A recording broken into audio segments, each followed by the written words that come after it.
Wankhede stadium సైలెంట్‌గా ఉంటుందని అనుకుంటున్నారా? ఇంగ్లాండ్ ప్లేయర్ ఒక బోల్డ్ స్టేట్మెంట్ ఇచ్చాడు. బట్ ఇండియా బ్యాటింగ్ లైనప్‌ని చూశాక ఈ స్టేడియం సైలెంట్ కాదు. భూకంపంలా షేక్ అవుతుంది. England all-rounder Sam Curran press మీట్‌లో చెప్పాడు. Wankhede iconic stadium. Hopefully nice silent stadium. అంటే ఏంటి? ఇండియా ఫ్యాన్స్‌ని సైలెంట్ చేస్తామని కాన్ఫిడెన్సా? మ్యాచ్ జరిగే ప్లేస్ మన ముంబైలో ఉన్న వాంఖడే స్టేడియం. ఇండియా క్రౌడ్ సైలెంట్‌గా ఉంటారా? ఇంపాసిబుల్. ఇంగ్లాండ్ అభిషేక్ శర్మ కోసం ప్రిపేర్ అయ్యారట. But listen carefully. If Abhishek Sharma fail అయితే సంజు శాంసన్ రెడీ ఉంటాడు.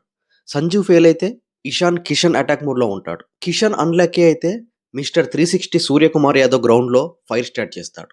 సూర్య కూడా మిస్ అయితే యంగ్ సెన్సేషన్ తిలక్ వర్మ కామ్‌గా సెటిల్ చేస్తాడు. స్టిల్ ఛాన్స్ ఉంటే captain material Hardik Pandya aura చూపిస్తాడు. హార్దిక్ కూడా అవుట్ అయితే పవర్ హిట్టర్ శివన్ దుబే సిక్సర్ల వర్షం చూపిస్తాడు. లాస్ట్‌లో finisher silent killer Akshar Patel కూడా ఉన్నాడు. ఇండియా టీం అంటే సైలెంట్ టీం కాదు. ఇదొక పవర్ ప్యాకేజ్ టీం. ఇంగ్లాండ్ అనుకుంటుంది స్టేడియం సైలెంట్ అవుతుందని. బట్ వాంఖడేలో ఇండియా మ్యాచ్ అంటే క్రౌడ్ ఎనర్జీతో ఊగిపోతారు. విజిల్స్‌తో, ఫ్లాగ్స్‌తో రెచ్చిపోతారు. థర్స్‌డే రోజు సైలెంట్ కాదు. థండర్‌ల శబ్దం చూస్తారు. సో క్వెషన్ ఏంటి? సామ్ కరన్ ప్రిడిక్షన్ కరెక్ట్ అవుతుందా? లేదా ఇండియన్ బ్యాటింగ్ స్ట్రోమ్ ఇంగ్లాండ్‌ని సైలెంట్ చేస్తుందా?